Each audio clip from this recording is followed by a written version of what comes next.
do it as well. So it makes it a lot easier. How important is it to have that local core in the class? Oh, I think it's huge. Just because we know it really well. We're really extremely dedicated and everything. And it really helps to show that Kentucky football does mean something.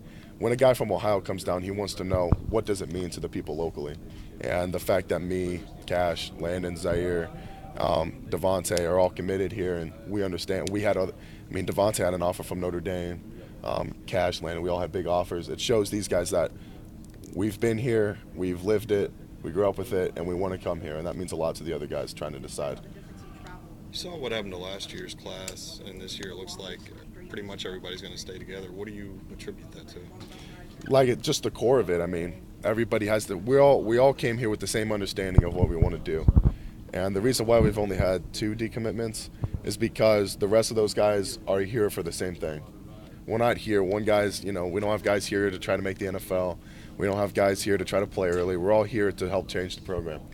So the fact we all have a common goal is what's keeping us together, I think. Where does that come from with the out-of-state guys? I mean, obviously it makes sense for the in-state guys, but that's only about 25% of the class.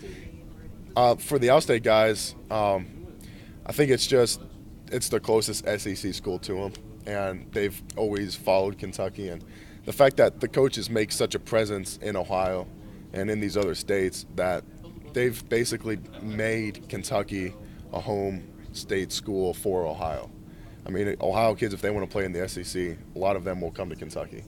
So we've made our presence known in there, and it's almost a home state school for them. How much did you hear from other recruiters late in the process, especially after the All-American game? Late in the process, not so much after the All-American game, but during my season, LSU talked to me a lot. They offered me a scholarship to play there. I didn't tell a lot of people just because I was done with it, but schools like LSU, Georgia,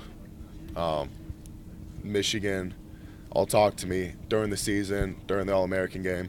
But, I think by then they understood that I was done.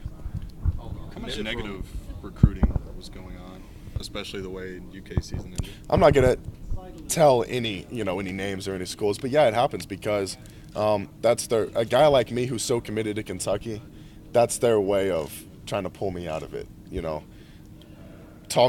A school trying to talk themselves up isn't going to do anything anymore. They have to talk Kentucky down.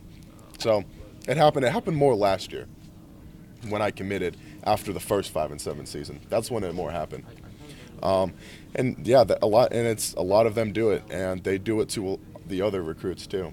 And I don't like it because, that recruiting shouldn't be, the only reason they put Kentucky down is because they're scared of Kentucky. If you weren't worried about Kentucky, if we weren't all that, then they wouldn't have any reason to try to put it down. What does that say about, everybody else? You mentioned Devontae, Landon, Cash, all these guys had offers. Like I said, we all have a common goal, and we want to reach it together, and we want to do it at the place that we love. How much were you chomping at the bit to just have that all behind you and be on campus? Oh, big time. I mean, I'm so glad that I'm not in high school right now. I'm so glad that I'm here, graduated early. This is something I've been looking forward to for a real long time. What did it say about this class that the strength appears to be on the line with other priorities, maybe? That's where it all starts. That's where it all starts. A lot of people forget about the other offensive lineman in our class, Luke Fortner.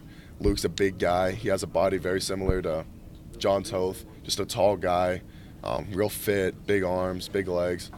I think Luke's going to be a good player, and he's a great kid. So he's another great offensive lineman we're bringing in. But that's where it all starts, and to play in the SEC, you have to have a good offensive line. If you just have an average, above average, you have to have a great offensive line in order to compete here. Can you get a sense for the